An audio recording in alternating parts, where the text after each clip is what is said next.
In Islamic history, there is a small tract called Fadak, seemingly just an ordinary garden, yet it became the source of one of the longest-running debates among generations of believers. The story of Fadak is not about war or conquest, but is directly tied to the most revered figures, the family of Nabi Muhammad and the first leaders of the Muslim community. From the question of who had the right to own this land arose a historical and religious dispute that has influenced more than 1,400 years. But why could a garden carry such weight? Why is it both a property matter and a symbol of faith and justice in many eyes? In this video, we will leaf through early records, look from both Sunni and Shia perspectives, and ask, who did Fadak truly belong to, and what is its meaning in the flow of Islamic history? If you want to delve into one of the most sensitive yet fascinating puzzles of Islamic history, follow to the end.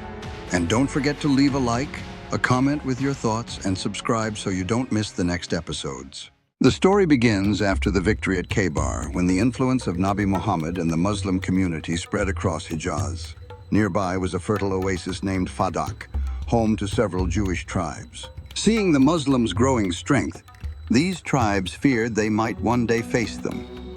Instead of choosing war, they came to the Prophet to negotiate peace. The agreement was clear. They ceded part of the land at Fadak in exchange for safety and assurance of no attack. No weapons were used, no blood was shed, everything was by negotiation. Therefore, Fadak was not considered war booty, but fay, wealth that came to the Prophet through negotiation rather than warfare. From then on, revenue from the Fadak garden, such as dates and land rents, was used by the Prophet to aid the poor, travelers, and public needs. It was both an economic resource and a support for the needy. Precisely because Fadak was directly tied to the Prophet and did not follow the usual rules for dividing spoils, a major question arose after his passing. Was Fadak public property of the community, or part of the Prophet's estate for his family? From this question began one of the most famous disputes in Islamic history, the dispute between Fatimah, the Prophet's daughter, and Abu Bakr, the first Caliph. When Nabi Muhammad departed this world, the community was overwhelmed with loss.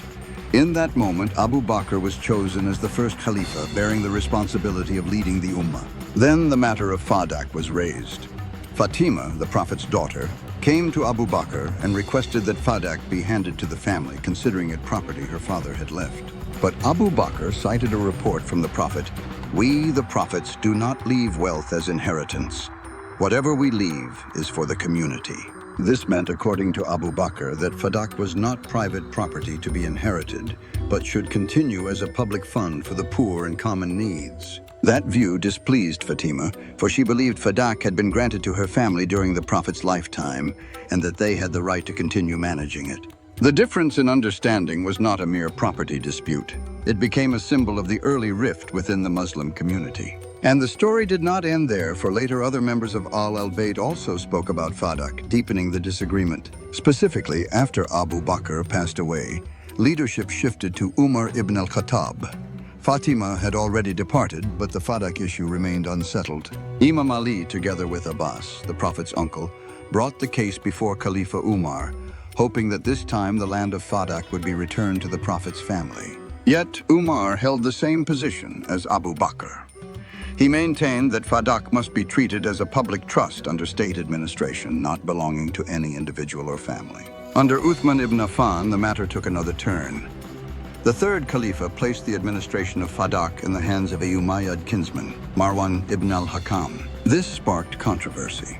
If Fadak was not the Prophet's family inheritance, why could it be assigned to an individual within the court? When Imam Ali became Khalifa, many thought he would immediately restore Fadak to his family.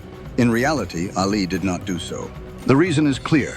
At that time, Ali faced brutal civil wars, the Battle of Jamal with Aisha, the conflict with Muawiyah in Syria, and the rise of the Khawarij. In such a climate, reclaiming Fadak could be taken as favoritism or self-interest. Ali did not want any decision to become a pretext for further attacks from his rivals. Thus, though Fadak had been tied to the Prophet's household, during Ali's Caliphate, the garden remained outside al-Bayt's hands. After Ali's Caliphate ended, the Fadak story still had no resolution. His successor was Hassan, his eldest son and the Prophet's grandson. Hassan ruled only briefly. Political turmoil compelled him to conclude a peace with Muawiyah to prevent further bloodshed. Therefore, he had neither the opportunity nor the conditions to reclaim Fadak. From then on, Fadak fell completely under Umayyad control. Notably, even earlier under Uthman, it had been granted to the court insider Marwan ibn al-Hakam, a move that raised much doubt. For years afterward, the Umayyads treated Fadak as property of the state and their house, extracting its benefits and turning it into an instrument serving political power. Only in the time of Caliph Umar ibn Aziz, renowned for integrity and justice, did things change. He returned Fadak to the descendants of Fatimah, seeing it as a restoration of fairness. But this change did not last. After Umar ibn Aziz died, his Umayyad successors repossessed Fadak, placing it again under dynastic control. And so Fadak kept changing hands, becoming a symbol not only of political power, but of a religious controversy that endured for centuries. Hence, the debate widened to a principle. Do prophets leave inheritance? This is the key point deciding whether Fadak is a public trust or the family's right. In the Qur'an, Zachariah prays for a child to inherit him and the house of Yaqub. Some scholars take inherit here to include property, others interpret it as knowledge and religious mission. The case of Dawood and Suleiman is also cited. Suleiman inherited Dawood. One reading, inheritance of kingship and wealth. Another, inheritance of revelation, wisdom, and leadership. From these two examples, the Quranic term inherit does not bear a single meaning. In some places, it leans toward property power. In others, toward knowledge mission. Hence, the legal dispute arose. A point often raised. The Qur'an contains no verse forbidding a prophet from leaving property. Those who support Fadak belonging to the family argue that there is no Qur'anic clause negating a prophet's material inheritance. The other side reconciles this by citing transmitted reports. A prophet's property is public sadaqah, a special rule specific to Muhammad, thus not contradicting the Qur'an, but supplemented by hadith. A commonly cited fact for comparison. The Prophet's apartments, Hujurat, remained occupied by his wives after his passing, and were not distributed to the poor. This shows that rights of residence and maintenance were recognized. Counter-argument. If all of the Prophet's property was public sadaqah, why were the wives' residence rights preserved? The reply from many Sunni scholars, residence maintenance is a legal entitlement, distinct from ownership. Another strand centers on whether Fadak was a gift hibah during the Prophet's lifetime. Supporters say it was granted. Opponents require documentary proof or witnesses under legal standards delivery, acknowledgement. If Fadak is viewed as a public trust sadaqah, the state administers it for the community, close to Abu Bakr's ruling. If it is family property ahiba, Fatimah's claim has basis, close to the al-bayt position. The social context also shaped the handling. The community had just undergone upheaval. The new leadership prioritized unity in the public treasury, while the Prophet's family prioritized preserving rightful claims under inheritance gift law. As a result, comparisons to the Qur'an and earlier prophets deepened rather than resolved the dispute. The polysemy of inherent and differences in evidence kept the Fadak question alive. Looking back, one detail gives many pause. Caliph Abu Bakr himself seems not to have been entirely certain about his ruling on Fadak. Some accounts record Abu Bakr saying in conversation, "Would that I had asked the Prophet more fully about inheritance." This suggests he too had misgivings, as if something had not been decisively clarified.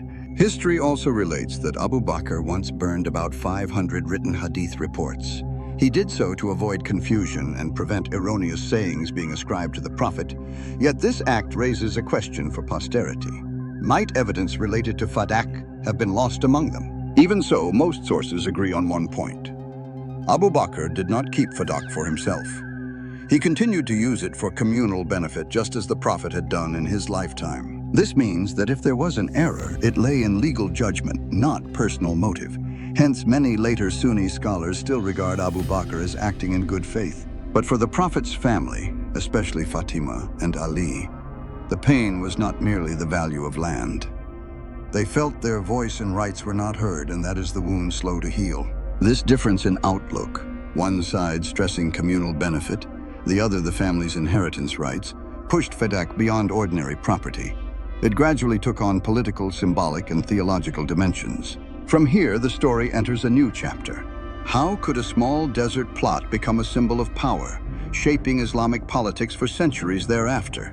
In truth, Fadak's value did not lie in its trees or acreage, but in its symbolism. It is tied to the question of who has the right to succeed Nabi Muhammad, both spiritually and materially. For the Prophet's family, especially Fatimah and Ali, possessing Fadak equated to recognition of their rightful standing in the community. Conversely, when Fadak remained under the Caliph's control, it served as evidence for the view that the new leader held full authority over public assets, including those once attached to the Prophet.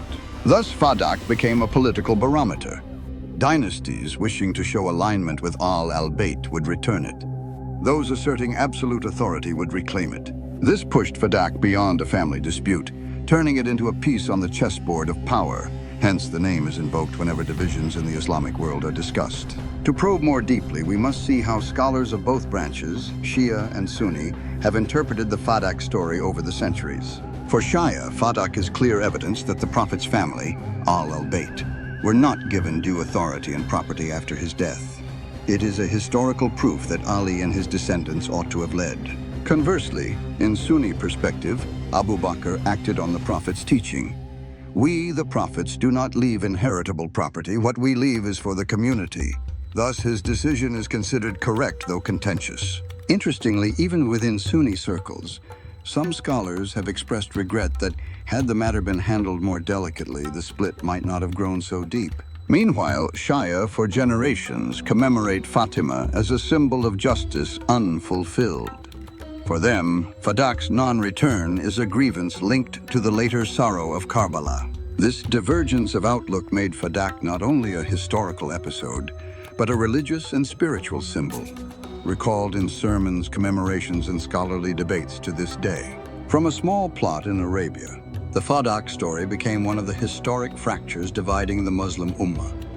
It is not only about property, but about succession, justice, and trust within the community. In retrospect, we see two currents. One holds Abu Bakr acted to protect unity, the other that Fatimah had the rightful claim. Thus, Fadak endures as a symbol of two readings of the Prophet's legacy. The key lesson: a political or religious decision, if not thoroughly explained, can leave consequences lasting centuries, shaping not only individuals but the fate of a community. Whatever your tradition, the Fadak story reminds us that fairness and dialogue must come first. Only by listening and mutual respect can a community overcome division. What do you think? Should Fadak have belonged to Fatimah and the Prophet's family? Or was Abu Bakr right to hold it for the community? Share your thoughts in the comments. If you found this video helpful, don't forget to like, subscribe, and share so more people can discuss it. Your support helps me present Islamic history more clearly and objectively.